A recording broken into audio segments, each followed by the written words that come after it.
Hello, magandang gabi po sa lahat.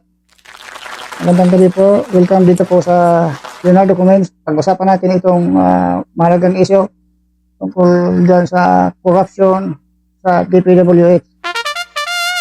Ang sinasabi ko, pag po idamay si President Marcos dyan sa corruption na nagaganap dyan sa DPWH, wala siyang kasalanan dyan. Ating matatandaan na siya ang nagbulgar, siya ang nagsisiwalat sa mga kalukuhan dyan sa DPWH. Oh. Kaya, pag siya ang mastermind dyan, hindi na niya dapat bulgar yon kung kasama pa siya dyan. Hindi na dapat. Kaso, hindi siya involved dyan sa mga kalukuhan dyan. Kaya, ibinulgar niya para matigil na yung mga kalukuhan dyan. Oh. Kasi simple arithmetic lang gagamitin natin dito, no? Halimbawa, mayroon akong 5 kaibigan. 5 kaibigan kausapin ko. Kausapin ko na magnakaw kami diyan sa may malaking tindahan diyan sa dito malapit sa amin. At napapayag ko naman silang 5. Wow. Sa madalit sabi, nagtagumpay kami sa aming ginagawang pagnanakaw. Magagawa ko pa ba yun na magsumbong ako sa kapulisan? Na isumbong ko yung 5 kasama ko? Ano mapapala ko kung isumbong ko sila? Nga, isa naman ako. At saka ako nga ang mastermind dyan. So, manahimik lang ako. Di ba? Manahimik lang. Para walang bulilyaso. Siyempre yung 5 na kasama ko, kung ako magsumbong doon sa kapulisan, siyempre sila 5 magsabi sa akin na ako ang mastermind. Kaya ganyan yung President Bongbong Marcos. Kung wala siyang kasalanan dyan, binulgar niya yan. Binulgar niya. Kaya, ayan ngayon, marami nang yung contractor dyan, si Diskaya. Sumuko na si Diskaya. Andun na si Diskaya sa Cebu na, nakakulong na. So sumuko na siya, nakakulong na. Marami siyang saan ba yung ginagawa niya yung tinatawag na ghost project. Malaki yung ghost project din. Ibig sabihin ng ghost project ay kinuha na nila yung pera. Kahit hindi pa naitayo yung project, kinuha na lang pera. Oh. Di ba? Ang laking kalukuhan yun. At kasalanan din ng yun. Bakit nire-release na yung pera? Na wala pa yung project? Dapat yun. Hindi i-release yun kasi hindi pa nga alam kung naumpisahan na ba o natapos na. Dapat inspeksyonin din lang muna yun kung natapos na ba o naumpisahan na yung project. Hindi pa na-inspeksyon kung naumpisahan na ba, tapos binabayaran na ng buo. Ayun ay malaking pagkakamali naman nila yun yan. Si Diskaya, mayroon yatang siyam na construction companies. Oh, gumagana lahat yan. Malaking mga kumpanya yan. Yan ay yung construction companies na yan, lahat yan gumagana. Ginagamit ng ibang mga contractor. Yung mga contractor ng mga congressman, ginagamit lang yung lisensya ni Diskaya. Para doon, si Saldico. Si Saldico, isa rin yun sa pinakamalaking dyan, salarin. Oh, biro mo, jaya mayaman, nagkaroon siya ng may 2 helicopter yata yun. 2 helicopter, tinakas niya doon sa dinala sa ibang bansa. Sabi sa Malaysia ba yung dinala? Pero hindi na hindi na mabibenta niya yun kasi nakaano na rin yun sa gobyerno, kumbaga nabigyan ng abiso yung bansang dinalhan ng mga helicopter na yun na wag bilhin yan dahil galing yan kay Saldico, galing sa nakaw yung helicopter na yan. Kaya yung na rin yun. Wow, hindi na rin mapakinabangan ni Saldico. Ngayon, si Saldico, hindi pa umuwi. Andoon, hindi na malaman kung saan ba nagpunta. Kasi sabi nila ni John Vic Remulla, nahuli na raw. In 1 or 3 weeks daw, mapapauwi na dito si Saldico. Pero mukhang 3 weeks na yata, hindi pa umuwi. Hindi pa. Mukhang kahit anino ni Saldico, Hindi umuwi. So, mukhang hindi maganda ang nangyayari. Dahil, bakit naman hindi mapapawi yun kung talagang nahuli na nila? Oh, mayroon namang Interpol. Bakit hindi sila lumapit sa Interpol? Oh, kaya yung si Saldico, yun ay pinaka malaking corruption siyang nagagawa dyan sa DPWH. Tapos, kasabot niya dyan yan yung si Bunuan, ang kwan dyan sa DPWH, sekretary. Si Bunuan, nakauwi na. Nandito na, galing sa Amerika yan, nakauwi na. Pero, nandiyan na nakahanda na yung kaso sa kanila, nandiyan yata sa ombudsman or sa Sandigan Bayan. Malapit na yun. Yung Sandigan Bayan, baka malapit na magpalabas ng warrant of arrest sa mga taong yan. Naisiwan na sila ng pag naisiwan na sila ng warrant of arrest, wala. Kulong yung mga taong yan. Yung mabigat kasi yung mga kaso sa kanila, mga plunder. Mabigat yun. Non-billable yata yung kaso niyan. Kasi yan yung mga gumagawa ng kalukuhan dyan sa DPWH. Yan si Bunuan, yan si Saldico, at yung contractor talaga yun si Diskaya. Si Diskaya, hindi naman hinuli yon, pero kusang nagpahuli. Nandun sa Cebu, nakulong. Naghintay lang nandun na hearing nila. Habang hindi pa natapos yung hearing, ay nandun siya sa Cebu, nakakulong. Ngayon, yung iba naman dyan, si Engineer Alcantara. Kasama rin yun sa district engineer yun sa Bulacan. Nagsauli ng pera. Wow. Mabait yung taon yun. Nagsauli ng pera, 110 million. Oh, yung 110 million, sinauli niya dahil siguro nahawa rin siguro siya o nakonsensya siya na magkaroon siya ng pera galing sa hindi magandang paraan.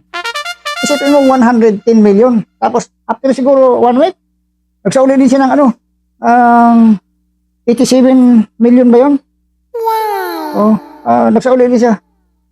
So, marami siyang pirang nasauli. So, malaki din bagay yung ginawa ni PBBM. Oh. Yung nagtayo siya ng yung tinatawag na ICI. Yung ICI, ang nag-iimbestiga yun sa mga taong involved dyan sa corruption. Yun ay inatasan ng Pangulo na mag-imbestiga. At yun, imbestigahan naman yun. At yun si Yusek Bernardo, yun ay yun ay naging state witness. Kumbaga binulgar niya yung lahat ng mga ginagawa niya, pag-deliver ng mga pera, yung mga senador na yan. Siya ang nag-deliver personally. Kaya alam niya yung mga nangyayaring nakawan dyan sa DPWH. Kaya siya sa gobyerno. State witness. Kumbaga hindi na siya kakasuhan ng gobyerno. Kasi siya nagsiwalat niyan sa katotohanan yan. Kung sino mga taong katulad niya, binibulgar niya sila si Estrada, Jingoy Estrada. Ayan, si Escudero. Ayan sila yan si Yusek Bernardo. Yun ay state witness dyan. Pero yun si Engineer Alcantara. Mabait din na tao yan. Kasi isipin mo, pera na niya yun. Pinauli pa niya 110 million. Tapos after 1 week, nagsauli nga yata ng 87 million pa yun. Malaki-laki din pera nasa sa kanya, sinauli niya. So, ito namang yung iba, si Diskaya, ay wala talagang sinauli. Walang sinauling pera. Pero maraming pera yung dapat makuha sa kanya. Ngayon, ang ginagawa ng gobyerno, yung marami siyang mga sasakyan, ang mamahalin yung mga sasakyan niya. Wow! 20 million yata yung isa. Mga mamahalin yung sasakyan niya. Yun, sequester na ng gobyerno. Kinuha na ng gobyerno yung mga sasakyan ng mga mamahaling sasakyan. Dami. Kaya, si Diskaya, ano na rin, hinuhubaran na rin ng mga sasakyan, daming sasakyan, halos 40 yata piraso sasakyan, nakuha na. Kaya, kaya, kahit hindi nagsauli ng pera yon, medyo ano na rin, medyo ano na rin ang gobyerno kasi, maraming mga 40 piraso yata sasakyan yon na nakuha. Kaya, ang gobyerno, mayroon na rin nakuha sa kanya. Pero ano pa yan, yung kaso niya andyan pa naman. Baga sa kasalukuyan pa naman siyang lagi pa naman siyang nag-hearing. Mayroon pa yung makukuha pera doon. Yung corruption dyan sa DPWH, mayroon pa yung isa rin na siguro hindi na rin niya yung konsensya niya, ayun, nagpakamatay. Alam na yun kung sino. Kasabot yun sa nakawan dyan sa DPWH. Matindi yung nakawan dyan sa corruption dyan sa DPWH, grabe. Ay yung mga kalsada dyan. May mga kalsada dyan na hindi pasira, sinisira. Hindi pasira, sinisira. Bago pa, sabi nga mga 2 taon pa raw yun, sinisira na. Hindi naman sila. Ayun ay problema dyan. Bakit sinisira? Para makakaroon naman ng kickback. Di ba? Ayun ay masakit na isipin. Pero asinso Pilipinas yan. May ginagawa na ng maayos at sinisira. Yun ay masakit isipin eh. Ako nanghinayang doon sa mga kasi andyan tapos na. Sinisira uli. Dapat sana doon sila lang sa ibang project, no? Ibang project na lang sila gumawa ng mga kalokohan. Huwag yung andyan na ayos na yung sisirain para magkakaroon ng kurakot. Hindi yun maganda. Maraming yung DPWH. Sa panahon ni Digong. Panahon ni Digong, alam niya yun, korupsyon dyan sa DPWH, binulgar niya yan. Pero, mayroon bang nangyari? Mayroon ba siyang naipakulong? Mayroon ba siyang napas sa uling pera? Wala. Siguro, nanahimik na lang si Digong. Nanahimik na lang siya. Sumakay na lang siya sa mga kurap na opisyalis dyan.